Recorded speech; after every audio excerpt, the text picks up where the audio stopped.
Tonight we are traveling far, far across the world, to the base of the most iconic mountain in Japan, Mount Fuji. We're not climbing its elegant slopes, though. Instead, we're descending into the dense, silent darkness at its foot, into a place known as Aokigahara. You are standing right on the edge of the forest, and even here, in the boundary between the bustling world and the deep woods, the air feels different, heavy, damp, and unusually quiet. The trees are twisted, their roots grasping the rugged, uneven ground. You lift your hand and push through the curtain of green, and the sunlight is immediately gone, replaced by a perpetual twilight. The ground under your feet is strangely soft, almost spongy. This is the sea of trees, and once you step inside, the world outside seems to simply disappear. You probably won't survive this journey without falling asleep before we finish. But let's be honest, that's the goal, right? So before you get comfortable, take a moment, dim the lights, maybe turn on a fan for that soft background hum, and let's ease into tonight's journey together. Our story, like any good tale of deep wilderness, must begin with the land itself. Aokigahara is not just any forest. It sits directly on a vast field of solidified lava, the result of Mount Fuji's last major eruption, which occurred in the year 864 AD. This is a crucial mainstream historical fact. The lava flow from the eruption of Jogen, as it's called, created a foundation of highly porous and uneven volcanic rock. This rugged substrate is the key to the forest's unique atmosphere and its reputation for disorienting isolation. Imagine the lava, still hot, slowly cooling and cracking into the dense basaltic field upon which the forest now grows. Because the ground is so hard and unforgiving, underneath, the roots of the trees cannot penetrate deeply. Instead, they spread out across the lava rock, forming tangled, grasping networks that look like grotesque frozen veins across the surface.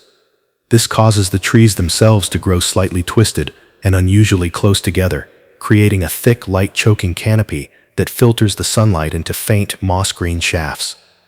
This rocky, ferrous floor also creates one of the forest's most enduring and unsettling quirks: the disruption of compasses. Now here is a fascinating, quirky or fringe tidbit that many people know about Aokigahara. Due to the high iron content in the underlying lava, it's often said that magnetic compasses simply don't work reliably inside the forest. If you try to navigate using a simple magnetic needle, you might find it spinning wildly or pointing uselessly. While modern GPS systems work fine, mostly, the folklore is powerful, and the feeling of being directionless in the perpetual twilight is real. This natural magnetic anomaly contributes profoundly to the sense of isolation, making it easy to become disoriented and lost just a few hundred feet from the road. You step in, and your sense of direction immediately starts to argue with your internal map. It's like stepping into a place where the laws of simple physics are having an off day. The forest has always been an uncomfortable place for humans. Because of the rugged, porous lava, the forest floor absorbs sound in an unusual way, and the air circulation is often minimal, creating a powerful, eerie silence. You can walk deep inside and find that the noise of the outside world, cars, people, wind, simply doesn't penetrate. It's a silence that is not restful, but actively oppressive, pressing down on your ears until the only sounds left are the unsettling thud of your own heart and the distant, unseen snap of a dry branch. The dense growth, the tangled roots, and the sound-swallowing atmosphere all contribute to a feeling of being completely cut off from civilization. This profound sense of separation is not a modern invention. It's an intrinsic quality of the land. Historians still argue whether the inaccessibility of the forest floor, created by the rocky substrate, led to the development of early myths about the area being protected by powerful spirits, or if the myths themselves caused people to avoid the area, thus preserving its wildness. Regardless, the atmosphere of Aokigahara was set long before the modern era. It has always been a place where people did not wish to linger. You can feel the forest holding its breath around you, waiting for you to make a wrong turn. The silent, isolating qualities of Aokigahara, shaped by its volcanic birth, meant that the forest quickly acquired a reputation in Japanese culture that stretched far beyond its geographic isolation. It became a place not just to avoid but to fear, a threshold between the human world and something darker and more ancient. You take another step forward, and the silence here is so complete that you feel like you're listening to the world before humans arrived. This deep sense of unease led to the forest being woven into early local folklore, a mainstream historical fact related to the spiritual landscape of Japan. Forests, particularly dense, remote ones, have always been seen as places where the barrier between the physical world and the spirit world is thin. In Japanese mythology, Aokigahara was considered a home for yurei, ghosts of the dead, and various types of yokai, supernatural entities and monsters. Local legends cautioned against entering the forest alone, especially at night, warning that the spirits would become confused, aggressive, or maliciously playful, leading travelers astray. The stories weren't just about creatures, they were about energy. The forest was sometimes associated with the concept of shuchi, or place of purification, where intense spiritual energy resides, demanding respect and often sacrifice. Think of it less as a haunted house and more as a powerful ancient natural church that demanded reverence. This connection to spiritual intensity made it a place that was avoided in daily life, but sometimes sought out by those practicing spiritual or ascetic rituals. Here is a striking, quirky, or fringe tidbit that underscores the forest's supernatural reputation.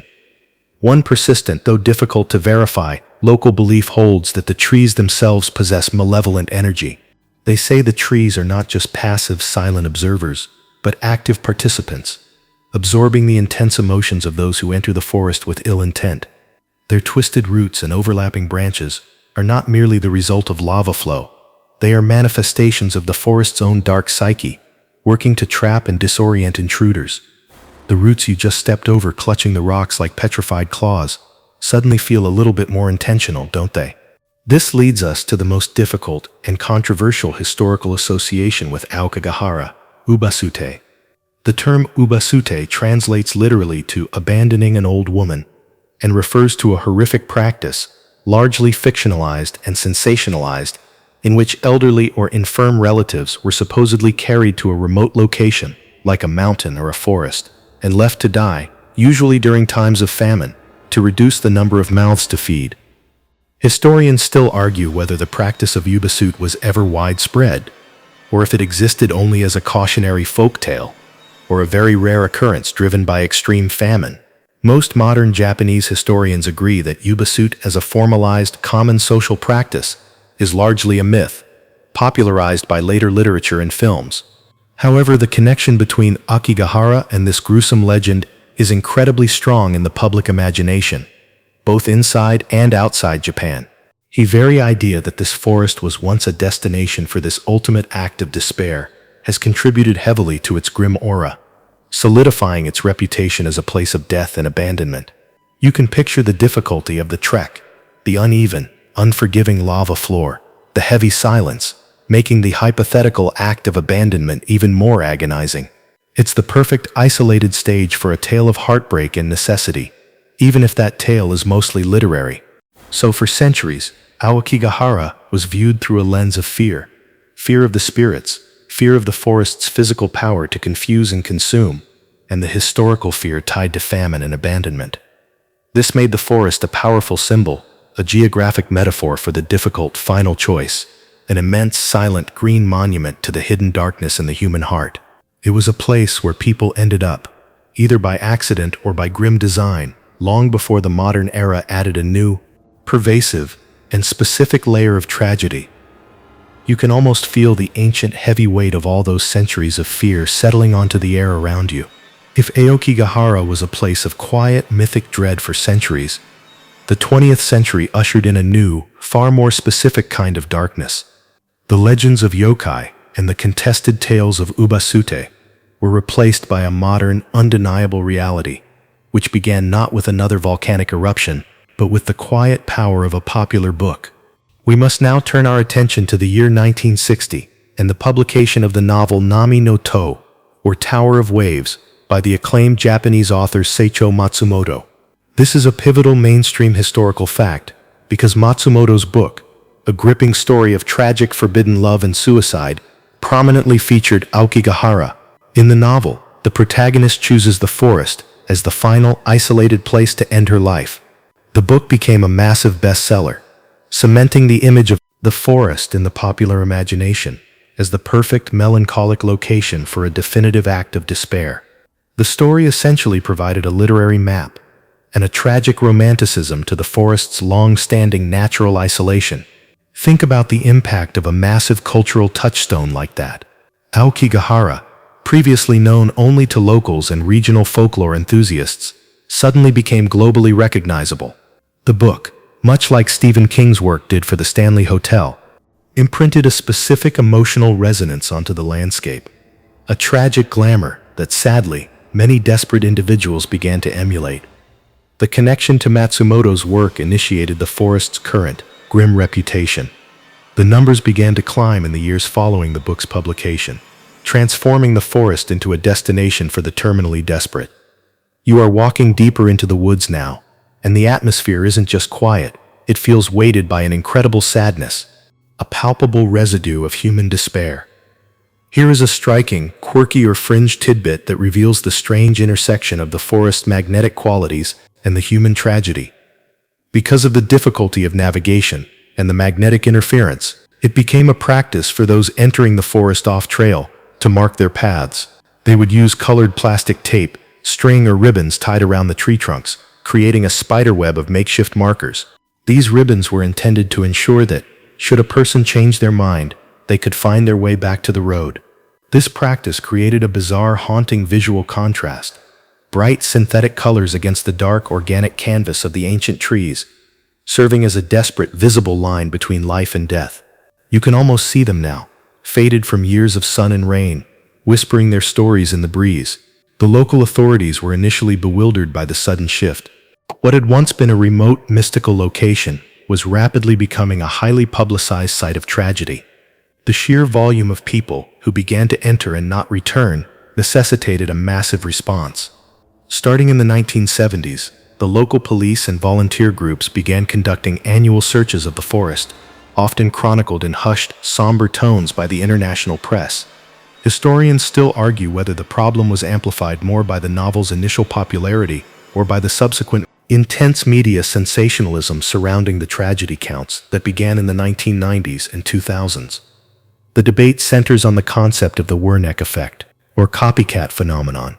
Did the initial literary romanticism, or the later raw media spectacle, cause more individuals to seek out Aokigahara? It is a grim question about the ethics of publicity and the power of a location's narrative. The local governments of the surrounding villages, Naruzawa and Kamakuishiki, tried, for decades, to manage the crisis discreetly, understanding the delicate balance between public safety and avoiding further sensationalism. The land itself became a symbol of a deep, painful societal issue in Japan, a place where people traveled great distances to find absolute, unforgiving solitude. The forest's inherent isolation, forged in the fires of Fuji's ancient eruption, made it the perfect tragic final sanctuary for those who felt utterly alone. You pause, and the overwhelming silence seems to swallow the entire world around you. The forest's notoriety, solidified by literature and amplified by tragedy, necessitated a direct, often uncomfortable response from the local authorities and community. You are walking along one of the official marked trails now, and the silence is suddenly broken by something entirely man-made, a sign. This marks a crucial shift from historical folklore to modern public health response. The mainstream historical fact here is the development and installation of specific, highly visible, and emotionally resonant signage at the main entrances to the forest. These signs are not typical park warnings about fire danger or trail etiquette. They are direct, plea-based messages written in Japanese, designed to reach individuals contemplating suicide. These signs typically feature messages like, "Think of your children and family. Your life is a precious gift from your parents," and provide a crucial phone number for a suicide prevention helpline. The installation of these signs and the regular maintenance of the helplines represents a unique, community-driven intervention in a highly sensitive location. The sheer existence of the signs, placed in this specific tragic context, is a physical acknowledgement of the forest's dark reputation. The local governments, which had long tried to manage the situation discreetly, finally acknowledged the scale of the problem by creating this visible line of defense, a final barrier between despair and help. However, the intervention isn't limited to static signs. The local community, particularly the police and volunteers, must engage in the difficult, ongoing, and emotionally taxing work of patrolling the forest. These patrols are often looking not only for individuals who have tragically passed away, but more importantly, for those who are still alive but disoriented, cold, or who might still respond to a direct human plea. The sight of a person camping or wandering off the marked trail in Aokigahara is an immediate cause for concern, triggering an outreach attempt. Here is a poignant, quirky, or fringe tidbit that underscores the humanity of this work. Local police and volunteers have sometimes resorted to leaving small personal items, like notes, small snacks, or bottles of water along the edges of the known difficult zones. These items serve a dual purpose. They are a subtle sign of human presence and care, and they can sometimes be used to gauge recent activity in an area. These small, quiet acts of kindness are an attempt to break the forest's profound silence and isolation with a moment of human connection. It's a desperate measure, attempting to use simple, visible empathy as a counter-magnet to despair. The sheer difficulty of the search and recovery process is often underreported. The forest floor, remember, is the result of the 864 AD lava flow, which means the ground is treacherous, uneven, and riddled with caves and deep crevices. Furthermore, the immense density of the trees and the sound-swallowing air make grid searches incredibly challenging. Navigating through Aokigahara off-trail is a physical battle. This is why the forest is often described as feeling impassable. The difficulty of the terrain actively compounds the isolation, making the work of the police and volunteers incredibly dangerous and emotionally draining. The local community has long struggled with the international media's portrayal of the forest. Historians still argue whether the foreign media's intense focus and often sensationalist coverage of the tragedy, particularly through the 2000s and 2010s, created a dark tourism problem, inadvertently drawing more troubled individuals to the site. This debate highlights the ethical tightrope walked by both the media and the authorities. How do you warn people about a danger without making the danger itself a morbidly famous attraction? In response, for many years, official figures regarding the number of bodies found were often kept from the public to try and curb the sensationalism, a measure aimed at silencing the macabre allure that the numbers seem to generate.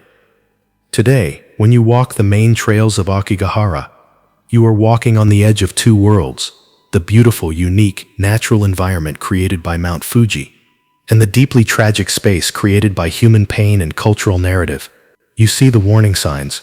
You see the occasional faded plastic ribbon leading off into the dense woods, and you realize you are in a quiet, fragile, and profoundly sacred place, guarded by the deep silence of the trees and the quiet dedication of human empathy.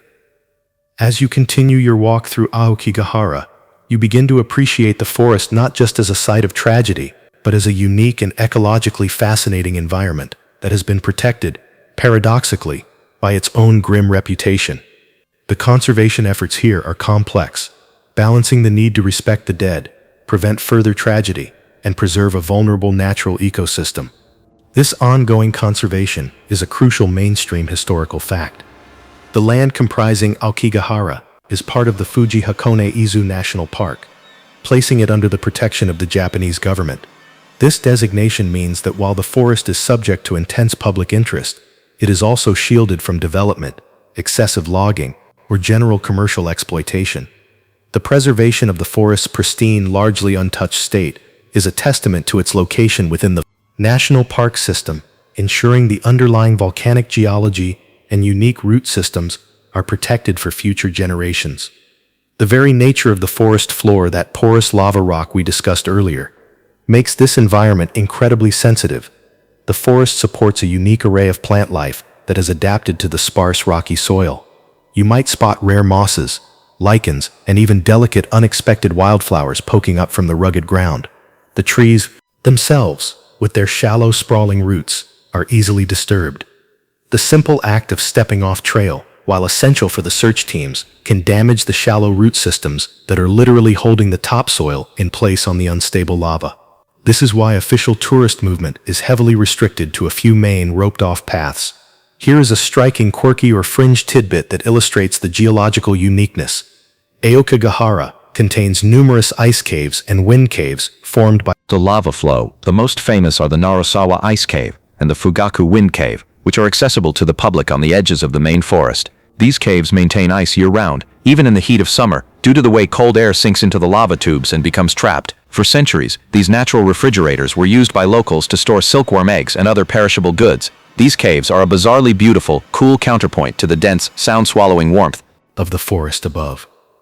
The forest management faces an ongoing difficulty, the balance between conservation and the morbid public fascination. The official tourist trails are clearly marked, yet the allure of the unknown and the tragic continually draws people off these paths. The sheer volume of people who wish to visit, either out of sincere ecological interest or dark tourism curiosity, puts immense strain on the fragile ecosystem. Historians still argue whether the local government should allow limited authorized access off-trail for research and controlled tours, or maintain the strict stay-on-path policy to completely discourage any intrusion into the deeper, more sensitive areas. The argument is complex. Limited controlled access might educate the public and reduce unauthorized intrusion, while complete restriction protects the most vulnerable parts of the ecosystem and potentially limits access to those with harmful intent. The local communities surrounding Aokigahara also struggle with the economic implications. While some businesses near the accessible caves and the main entrances benefit from the influx of visitors, the residents themselves often feel a profound protective responsibility toward the forest. They are the ones who often assist the police, and they live with the heavy reputation that the forest brings. The residents' efforts in promoting the area's natural beauty, the fantastic views of Fuji, the lava caves, are constant attempts to shift the narrative away from the tragedy and back toward the wonder of the natural world. You feel a slight breeze now, finally breaking the oppressive silence. You look up and see the faint, misty outline of Mount Fuji high above the canopy. The mountain, the source of the forest's dramatic birth, is still the dominant spiritual presence here. The forest is its immense dark cloak, guarding the secrets and the solitude created by the ancient lava flow. You realize the forest is not merely a stage for tragedy. It is a stunningly resilient ecosystem that is fighting hard to remain a wild natural wonder, despite the heavy human narrative that has been tragically imposed upon it. Our journey into Aokigahara is nearing its end, and as you trace your steps back toward the perimeter, the forest's final complex identity emerges. It is a place permanently etched in the global consciousness, where natural wonder and profound tragedy coexist in a difficult, uncomfortable silence. The modern story of Aokigahara is one of legacy management, how to honor the immense natural beauty while respecting the solemn, tragic history that now defines it. The unique geological foundation of the forest is now being studied more than ever, not just for its magnetic quirks, but for its resilience. This is a crucial mainstream historical fact. The lava caves and the general geology of Aokigahara are vital components of the regional water system. The porous lava acts as a massive natural filter and sponge, slowly releasing clean water into the lakes and rivers of the area. The preservation of the forest's pristine condition is therefore not just an environmental mandate, but a critical factor in the local human infrastructure, ensuring clean water for the communities downstream. The entire ecosystem, with its shallow roots gripping the ancient rock, is a living hydrological system. The forest has quite unexpectedly become a magnet for a specific type of research and media production. While sensationalist coverage is discouraged, the unique atmosphere and the tragic narrative have naturally led to artistic and documentary exploration, often with a focus on mental health advocacy. This shift in media portrayal, from macabre reporting to sensitive documentary, is part of the ongoing effort to transform the forest narrative away from morbid fascination and towards sober reflection. Here is a complex, quirky or fringe tidbit that reveals the depth of the challenge faced by the local community. The forest remains a significant site for the search for missing persons, a duty undertaken primarily by local police and organized volunteer groups. Due to the high number of individuals who enter the forest and become disoriented, or worse, the local patrol presence remains high. These individuals, often local community members, carry out this heartbreaking, continuous work, often relying on traditional methods alongside modern technology. Their quiet, persistent service is a profound act of community responsibility in the face of national tragedy, and their silence on the specifics of their finds is part of a local agreement to curb sensationalism. The official stance today is to manage the forest as a natural wonder first, subtly minimizing its tragic role in public-facing materials while maximizing intervention behind the scenes. Historians still argue whether the enduring global fame of Aokigahara, despite all the counter-efforts, means that its image as a destination for despair is now irreversible, or if a persistent focus on its geological and Ecological wonder can eventually supplant the morbid narrative. Can a place ever truly shake off a powerful, tragic identity imposed by a single book and decades of media coverage? It is a philosophical question that the forest itself, in its deep silence, cannot answer. As you step out of the dense canopy and onto the paved road, the sound of passing cars returns abruptly, and the afternoon sunlight feels harsh and immediate. The air is suddenly lighter, cleaner, and the heavy silence of the trees is replaced by the ordinary noise of the world. You look back at the wall of dark green, and the forest already looks like an impenetrable, indifferent sea, its secrets swallowed by the dense growth and the ferrous rock. You realize that Aokigahara is an object lesson in how a landscape, born of elemental power, can be given a devastating meaning by human desperation and then eternally guarded by human compassion. The tension between the sublime beauty of Fuji and the profound pain of the forest floor remains, a quiet, challenging truth that lingers in the heart of Japan. The heavy, damp air of the forest is beginning to recede now, replaced by the clean, cool atmosphere of your own room. The image of those twisted roots gripping the cold lava stone is fading behind your eyelids. Let the intense, overwhelming silence of the sea of trees dissolve into the gentle hum of your fan or the soft rustle of your sheets. You've returned from a place of deep solitude and challenging history, and the journey is complete. You are safe, you are warm, and you are no longer alone. Let the sound of my voice fade, and let the quiet strength of Mount Fuji, standing guard over that ancient forest, be the final comforting thought that guides you into a deep. In the end, Aokigahara remains a place where the light of day only barely wins its battle against the shadows. The forest stands timeless, its roots gripping ancient lava, its branches twisting like silent watchers. Long after you leave, the memory of its stillness follows you, a quiet that presses against your thoughts, reminding you of how easily the forest swallows sound and how easily it could swallow you. Some say the whispers here are only the wind slipping between the trees. Others are not so sure. Aokigahara has a way of making every rustle feel deliberate, every distant shape a little too still, and every step a little too close to the unknown. As you look back one final time, the forest seems unchanged, calm, unmoving, eternal. But something about it feels aware, as if the darkness beneath its canopy watched you the entire time. And as you turn away, leaving the sea of trees behind, one truth lingers in the cold air. No one walks into Aokigahara alone.